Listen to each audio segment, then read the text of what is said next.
गंगा मैया की जय। बोले सत्य सनातन धर्म की जय। बोले सियापति रामचंद्र भगवान की जय। पतित पावनी कलिमधारिणी मंगलकारी मोक्षदायी माँ गंगा मैया का ये पवित्रतम तीर्थ आरती टेढ़ी ब्रह्मकुंड है। ये रामचरितमानस से बड़ा सुंदर प्रसंग आप श्रवण कर रहे हैं।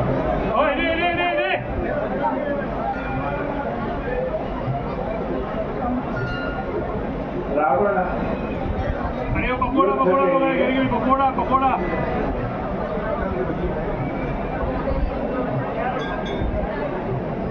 कुंभकर्ण को जगाने के लिए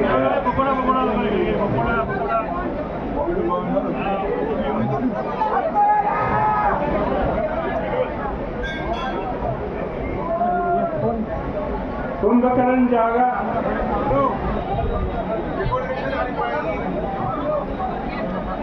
और वहाँ चौपाई लिखी है कि राम रूप गुण सुमिरत मगन भयउ क्षण हे।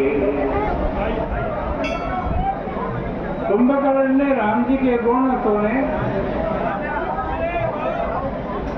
उनका स्मरण किया और एक क्षण के लिए तो राम जी के गुण उनके स्वरूप में मगन हो। एक क्षण तो उसे लगा राम जी भगवान है, ईश्वर है, परमात्मा है।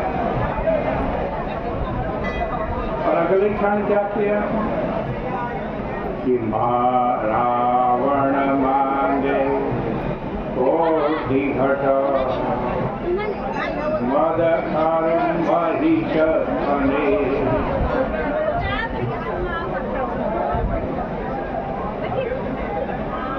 अगले क्षण रावण से कहा, रावण जाओ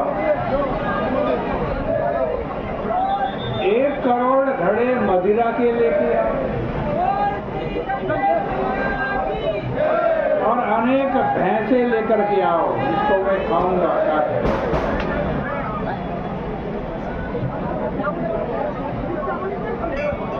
जब इस दिन तुलसीदास जी के दोहे को हम पढ़ते हैं तो पहली दृष्टि में ये दोहा बड़ा अटपटा प्रतीत होता है। कुंभकर्ण भगवान राम के रूप और गुण का स्मरण करते हुए ध्यान मग्न हो जाता है और इस भावनात्मक प्रसंग का वर्णन करने के तत्काल बाद इसी दोहे के द्वितीय भाग में मध्य और महिष का वर्णन पढ़ करके ऐसा लगता है कि कवि कुंभकर्ण के रूप और गुण में ध्यान मग्न हो जाने के वर्णन के लिए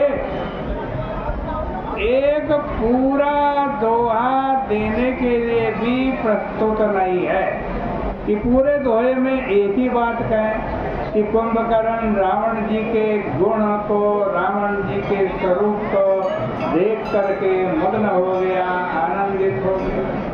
उसी दोहे के अगली पंक्ति में वो कहते हैं, वो रावण से कहता है जाओ 1 करोड़ घड़े मदिरा के लेके आओ और खूब सारे भैंसे लेकर। सभी श्रद्धालु अपने सामान की सुरक्षा करें।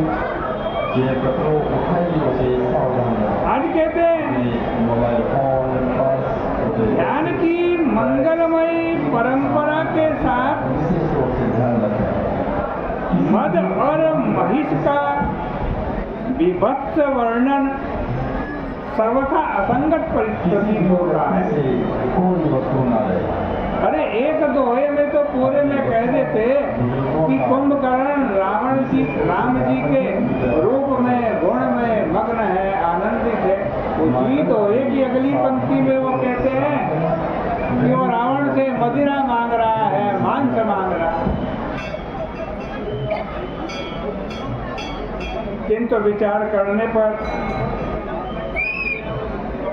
इस विरोधाभास में ही गोस्वामी जी की काव्य कला का चमत्कार परिलक्षित होता है। कुंभकर्ण के विरोधाभासी व्यक्तित्व का परिचय देने के लिए इससे अधिक कोई उपयुक्त शैली हो भी नहीं सकती। देखो, प्रारंभ में रावण ने, विभीषण ने, कुंभकर्ण ने बड़ी कठिन तपस्या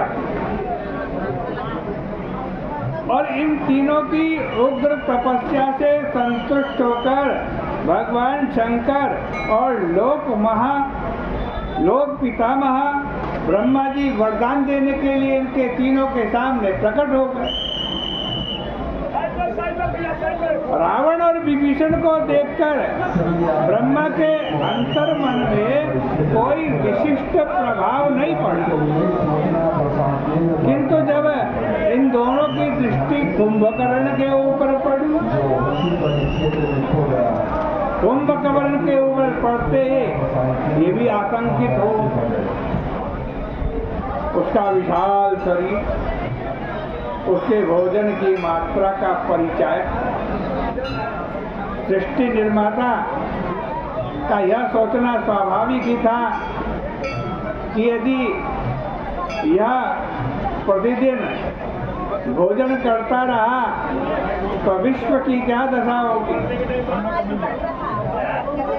इन पंक्तियों में ब्रह्मा जी के मनस्थिति का चित्र प्रस्तुत किया गया है। दीन विविध तप दीन भाई, परम उग्र नहीं वरण सुजाई, स्वयं निकट तप देख विधाता, मांगो वर प्रसन्न में था। कहते वरदान मांगो, वरदान मांगो। सबसे पहले रावण विनती करता है वरदान, हरि विनती पद गही दस सीता, बोले वचन सुनऊं जगदीशा।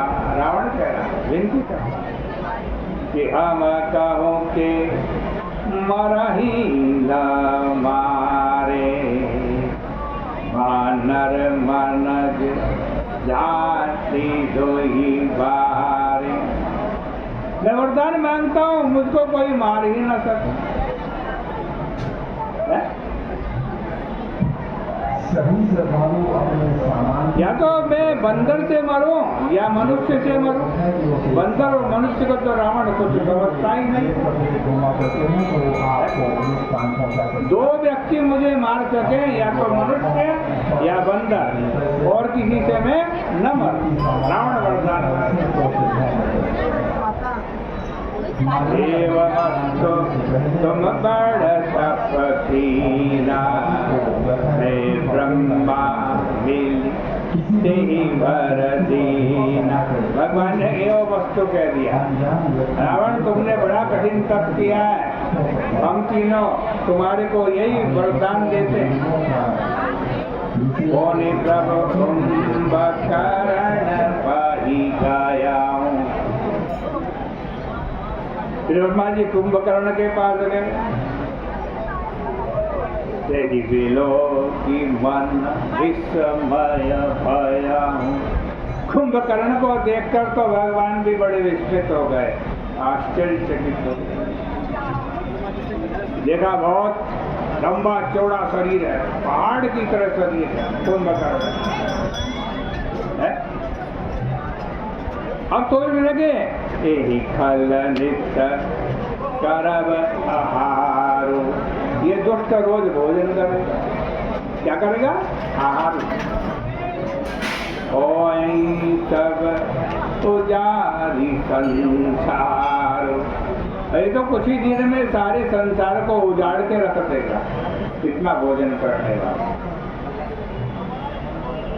ब्रह्मा जी ने सरस्वती को प्रेरित किया कि वे कुंभकर्ण की बुद्धि को परिवर्तित कर दे, जिससे वह विश्व के लिए कम से कम घातक सिद्ध हो। और शारदा की प्रेरणा से कुंभकर्ण वरदान मांगता है कि वो 6 मास सोकर केवल 1 दिन जागे, ये वरदान मांगता है।